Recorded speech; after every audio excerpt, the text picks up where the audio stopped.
la Narnia Profunda no hay un día que me dejen descansar, no hay un día realmente en el que no quieran saltarse las normas o no hay un día en el que no haya un artículo manipulando la realidad desde la Narnia Profunda. Es el caso del día de hoy en el que ya avisan desde la Narnia Profunda que el Barcelona pide a Tebas que les ayude, pide a Tebas que elimine las normas del fair play financiero y que prácticamente les dejen saltárselo a la torera y pasárselo por el forro de las pelotas. Es así, es la realidad, no te lo puedo vestir de otra manera porque es lo que piden en un artículo del Mundo Deportivo. También en el Diario Sport está el amigo Iván San Antonio, que ha hecho el artículo con más mentiras de la historia. Mira que estaba el listón alto, pues Iván San Antonio lo ha superado. ¡Comenzamos!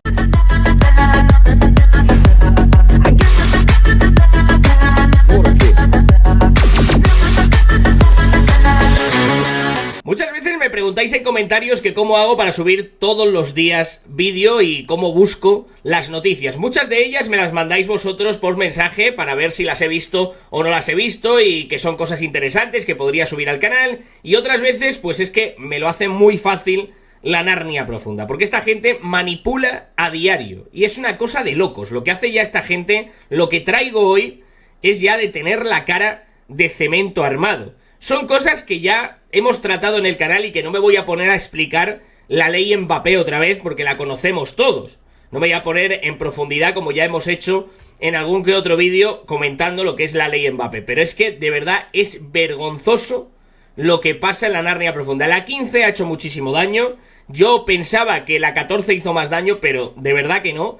A esta gente los tiene totalmente hundidos y están sacando toda su rabia para manipular y para pues ver si pueden sacar algún rédito para el Fútbol Club Barcelona. Ya están presionando mediante la prensa a Javier Tebas, que si no esto pues va a ser muy desigualado, etcétera, y que el Barcelona pues está pidiendo según qué cosas al madridista Javier Tebas. Yo ya os dije que iban a cambiar las normas otra vez para adecuarlas al Fútbol Club Barcelona y yo creo que no voy muy desencaminado con la noticia que trae hoy Mundo Deportivo. Vamos primero con eso y luego vamos con lo de Iván San Antonio, que eso os vais a flipar.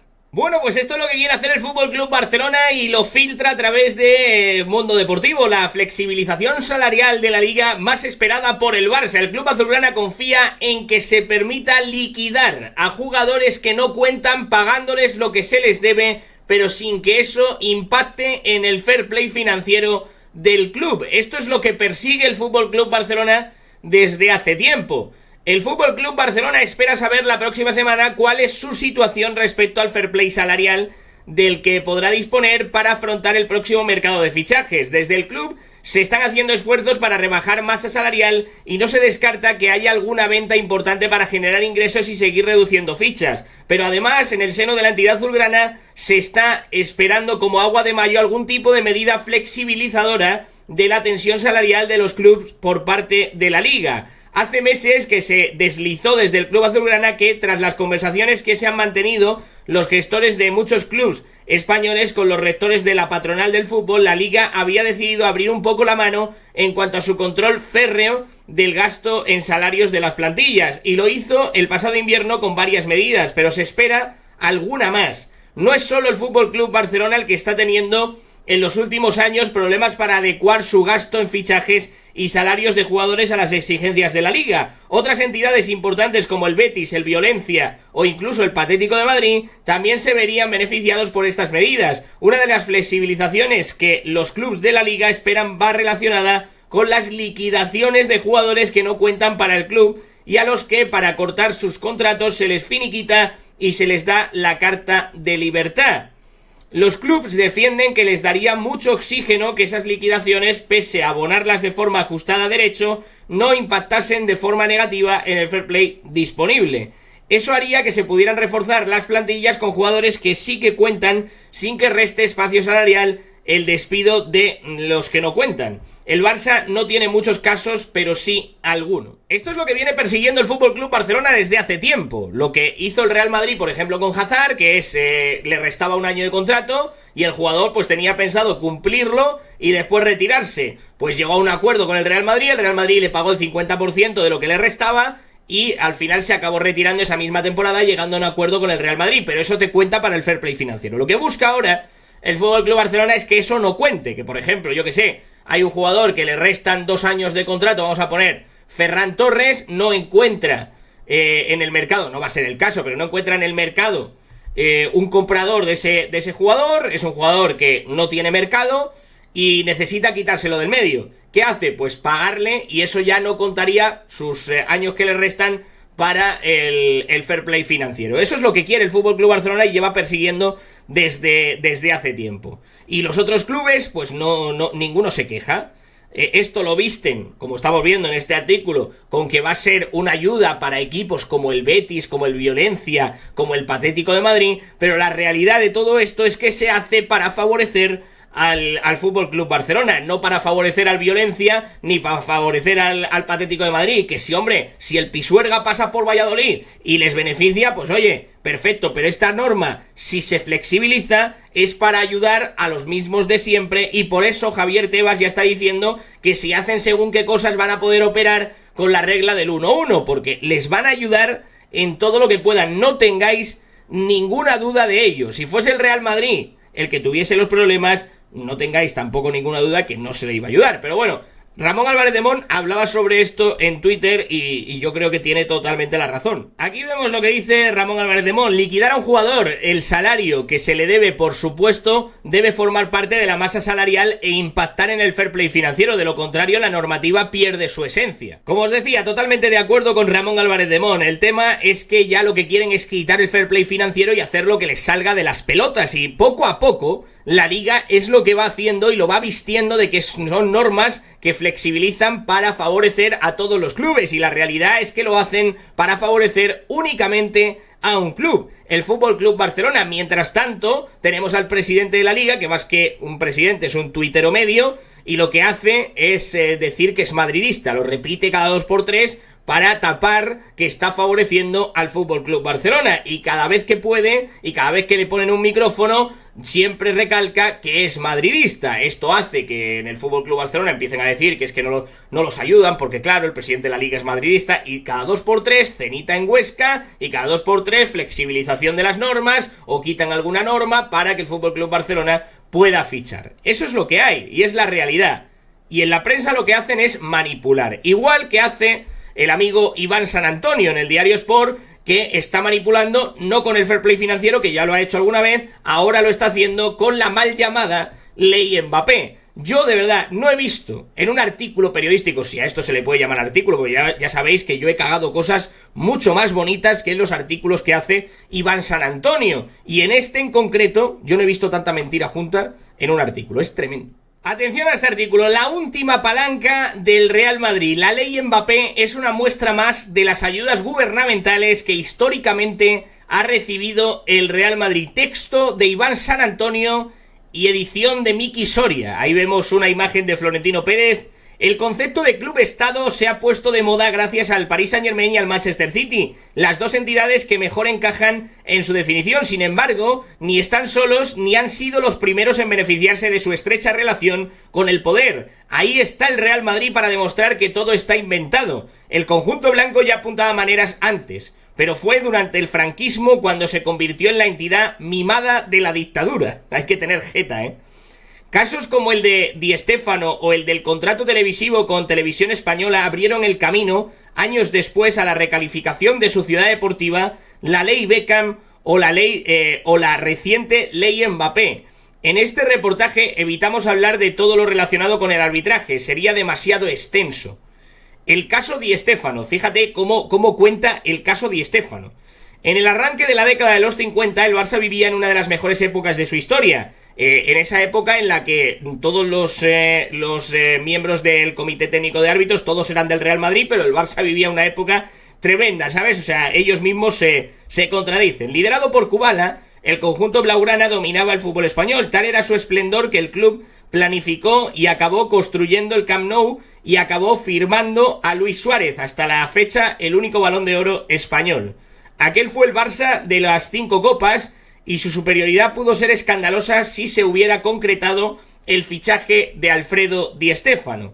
De hecho, el Barça cerró su incorporación en 1953, pero los poderes del Estado mediaron para que la operación no se acabara produciendo. mientras los blaugrana pactaron su traspaso con River Plate, legítimo propietario, atención, porque eso de legítimo propietario habría que verlo, el Real Madrid hizo lo propio con Millonarios, el propietario en esos momentos. Club colombiano en el que entonces jugaba el argentino de forma ilegal. Atención, de forma ilegal. Pese a que los organismos federativos internacionales dieron la razón al Barça, la Federación Española, con el aval franquista, determinó que el futbolista jugara una temporada en cada equipo. El Barça, hastiado, acabó renunciando a su parte. No, el Barça no quiso aceptar esas condiciones. Aquella intromisión del gobierno franquista cambió la historia del fútbol.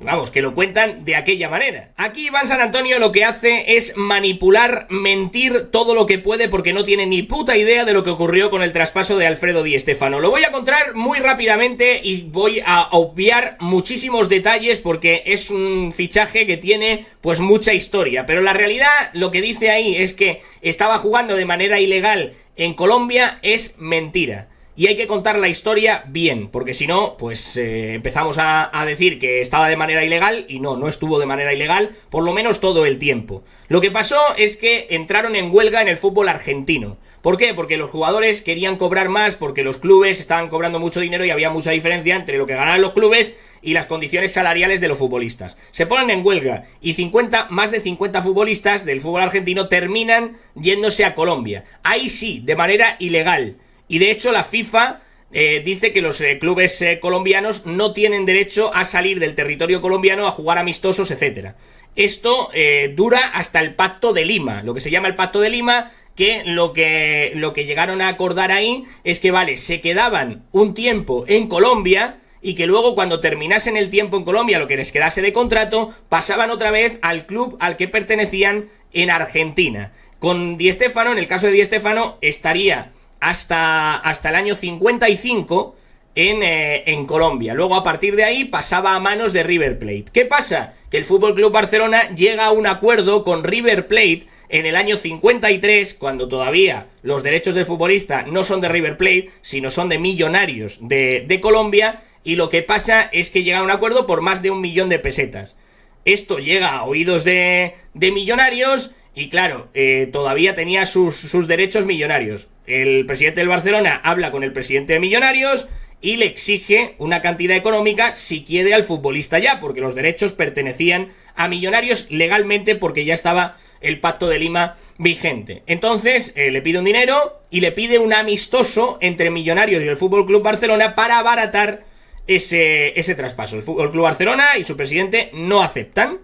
Y por lo tanto se le hinchan las pelotas al presidente de Millonarios, contacta con el Real Madrid, con el que tenía muy buenas relaciones, y le dice: oye, mira, está esta posibilidad, tenemos a Di Stéfano, tenemos los derechos, lo que pasa que la situación está como está que a partir del año 55 pertenece a River Plate. River Plate se lo traspasó al Fútbol Club Barcelona, los derechos, por más de 1 millón de pesetas, entonces ya los derechos a partir del año 55 pertenecían al Barcelona.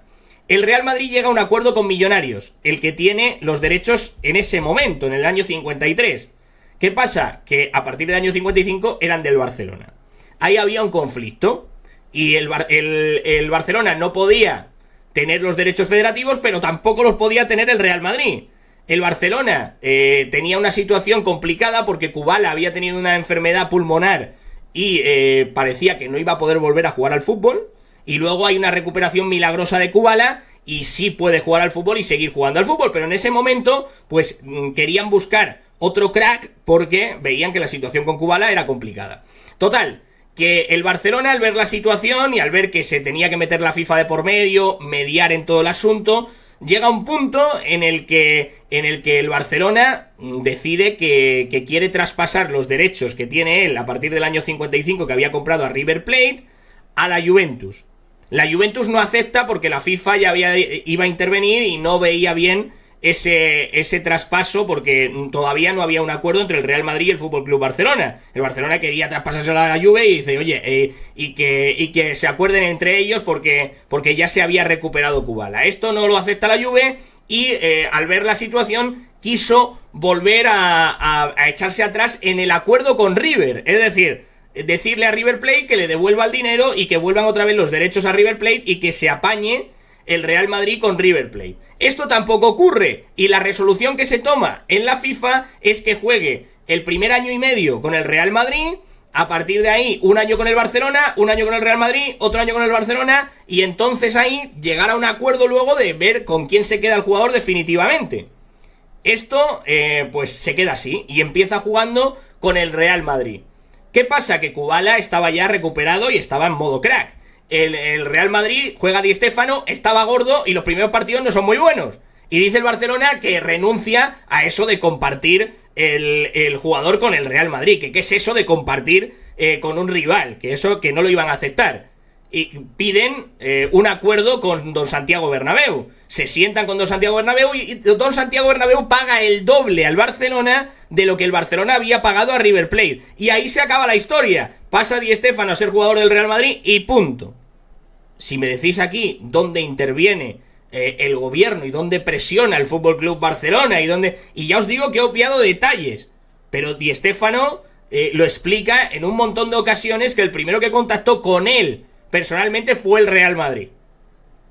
Y lo que hace el Barça es que llegar a un acuerdo con River Plate. Pero bueno, Iván San Antonio cuenta la historia como le da la gana. Y repito, ha sido una versión muy resumida. Tenéis en Footballgate, en la página, tenéis toda la historia del fichaje con recortes de la época, con comunicados de clubs, con todo lo que hay de aquella época, donde realmente no es un tío que te dice no, porque es que el Real Madrid pues tuvo el favor de Franco y por eso no, es con datos de la época, con recortes, con un trabajo de documentación que de verdad merece la pena y no la verborrea narniana de esta gente.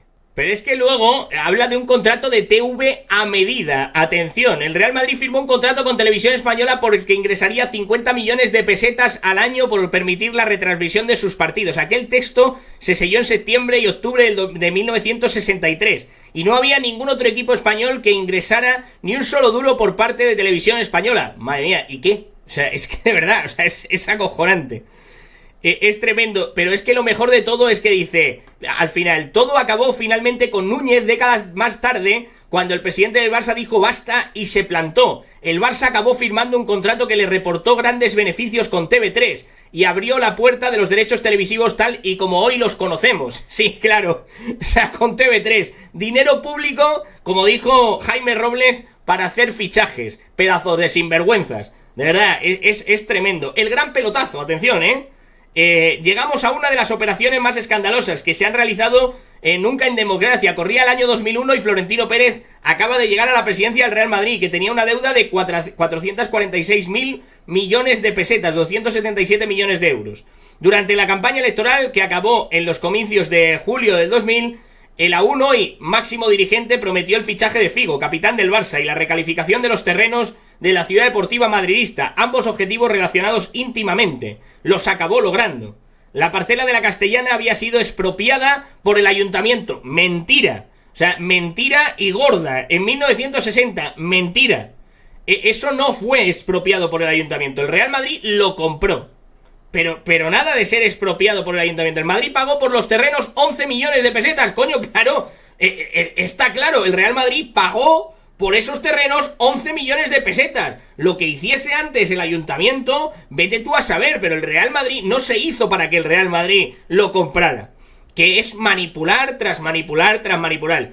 En 2001 el ayuntamiento recalificó los terrenos a zona urbanizable y los acabó adquiriendo por 501 millones de euros.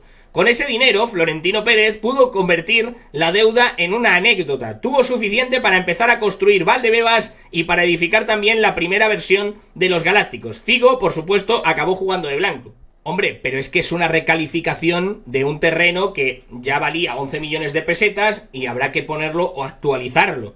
Porque si ahora recalifican esos terrenos a lo que vale actualmente, vale más donde están las torres, donde están las famosas torres. Por supuesto que vale más de 500 millones de euros. Vale bastante más de 500 millones de euros. Entonces, claro, si lo recalificas ahora, pues tendrías un terreno en el cual vale más de 500 millones. Y recordemos, nos fuimos a tomar por culo, porque Valdebebas ahora se ve que, bueno, es una zona en la que ya se está construyendo y es una zona en la que ya hay residencias, etcétera. Pero cuando el Real Madrid hizo Valdebebas, cuando compró Valdebebas y hizo la ciudad deportiva del Real Madrid, aquello era un solar. Aquello era un solar, es la realidad. Lo que pasa que después se ha ido construyendo por aquella zona y Madrid pues está creciendo, está en constante expansión porque es una ciudad muy grande. Pero ya está, sin más. La ley Beckham. Atención, se trata del decreto ley que entró en vigor en 2005 y del que uno de los primeros beneficiarios fue David Beckham, futbolista del Real Madrid. Se trataba de un régimen especial de trabajadores desplazados que permitía a extranjeros que llegaban para trabajar a España tributar como si siguieran residiendo en el extranjero, con las enormes ventajas fiscales que ello suponía. Fue una ley que potenció la llegada de muchos futbolistas extranjeros y que fue posterior evidentemente a la ley Bosman. Algunos de los requisitos eran no haber fijado residencia en España por lo menos durante los 10 años anteriores a la llegada a territorio español. Hay más, pero este es uno muy importante porque, por ejemplo, permitió que al Barça le costara más el contrato de Leo Messi que al Real Madrid el de Cristiano Ronaldo, que pagaba impuestos como extranjero pese a tener fijada su residencia en Madrid. En definitiva, fue una ayuda extra a las políticas megalómanas de los blancos. De verdad, es que es acojonante. Coño, vamos a ver, presumes de que Leo Messi es uno de tu cantera y que lleva muchos años en el FC Barcelona, pero luego el Real Madrid se tiene que gastar 100 millones prácticamente en Cristiano Ronaldo. Tú te estás presumiendo de que lo sacas de la cantera, pero luego si te sabla con el contrato, es tu problema. Lo que hay unas ventajas fiscales, pero para todos los futbolistas que vienen de fuera, sea Cristiano Ronaldo, sea Ibrahimovic, como fue el caso, o sean otros futbolistas. El Barcelona también se benefició, lo que pasa que eso no te interesa contarlo. No te interesa decir que Thierry Henry, por ejemplo, también se benefició de la ley Beckham. Es que claro, es que volvemos hablan para mononeuronales. Y atención con lo de la ley Mbappé, porque esto ya es acojonante. Y la mal llamada ley Mbappé. En 2023, el PP intentó que esta medida se aprobara, pero Vox bloqueó la iniciativa de Díaz Ayuso en la Comunidad de Madrid. Ahora, con la mayoría absoluta del PP, la presidenta madrileña no necesita aliados y ha acabado tirando adelante una norma que permite, curiosamente, que el Real Madrid, de forma indirecta pero sustanciosa, y Kylian Mbappé se beneficien de ella. El texto permite que cualquier extranjero que fije su residencia en Madrid e invierta en activos financieros pueda beneficiarse de una deducción del 20% de la cantidad invertida. Está prevista para rentas superiores a 300.000 euros y sus beneficios pasarán de pagar el 45% de sus ingresos al 24,5%, lo que convierte al Real Madrid o al Atlético en reclamos para grandes futbolistas que, por ejemplo, en Barcelona deben pagar un IRPF del 50%. A eso se le llama jugar con otras reglas y el caso Mbappé, por supuesto, es paradigmático. Querido Iván San Antonio, hay que decirte que eres un completo analfabeto, que eres mononeuronal y que además ni siquiera has hecho el trabajo de decir voy a llamar a alguien experto en fiscalidad que me explique qué es esto, porque no te interesa. Realmente lo que te interesa es enmierdar y vender mierda, que es a lo que te dedicas. Yo ya he dicho que yo he cagado cosas mucho más bonitas que este artículo que te marcas en el día de hoy y otros muchos que has hecho, pero bueno, realmente la ley mal llamada Mbappé no beneficia a Mbappé. O sea, realmente tienes que tirar 6 años en la Comunidad de Madrid obligatoriamente, no haber residido en la ciudad de Madrid, y el gasto lo tienes que hacer entre el primero y el segundo año, y obviamente de lo que inviertas. No te vas a ahorrar todo el sueldo. O sea, lo que estás diciendo de que el Real Madrid le pague, yo que sé, 30 millones de euros a Mbappé y que se ahorre el 24% del tramo del autonómico, eso es mentira. Es de lo que invierta Mbappé. Y de lo que invierta no entra, por ejemplo, casas. No entra una casa, por ejemplo. Estás mintiendo. Estás mintiendo porque Mbappé no se va a beneficiar de esto. Mbappé tiene un contrato de 5 años. Necesitas estar 6 años en la ciudad de Madrid. Y por supuesto, la inversión tiene que ser entre el primero y el segundo año. Todo de golpe. No puedes ir, no, es que ahora meto, yo qué sé, 20 millones de euros. Y de ahí me ahorro el 24% del tramo de autonómico, porque me puedo beneficiar de esta ley. No, tiene que ser todo el primero o el segundo año. O sea, eso del sueldo te lo sacas tú de los huevos, porque si el Real Madrid le paga, vamos a poner 50 millones brutos, se va a quedar en 25 netos exactamente igual. Lo que pasa que tú lo que te interesa es mentir, y deberías, pues, no sé, simplemente consultar a alguien experto en fiscalidad que te explique realmente cómo está la cosa. El otro día preguntaban en el diario Marca a un experto en fiscalidad y decía pues que obviamente no está pensada para futbolistas, pero ni para Mbappé, ni para los futbolistas del Patético de Madrid, ni para otro futbolista que venga al Real Madrid. Porque tiene que hacer una inversión el primero o segundo año y una inversión muy fuerte. Muy fuerte para poder ser beneficiario de esta ley mal llamada Mbappé. Pero bueno, vosotros a lo vuestro y a seguir mintiendo, vikingos y vikingas. Espero haber retratado bien lo que ha sido el artículo de este impresentable. Como veis, se dedican a mentir y a intentar cambiar las normas para beneficiarse. Toda la vida ha sido así, se han tirado mintiendo. Pues como veis, desde el fichaje de Di Stéfano llevan mintiendo sobre el Real Madrid y acusando al Real Madrid de lo que hacen ellos. Son unos absolutos sinvergüenzas. Y a vosotros, vikingos y vikingas, os leo en comentarios.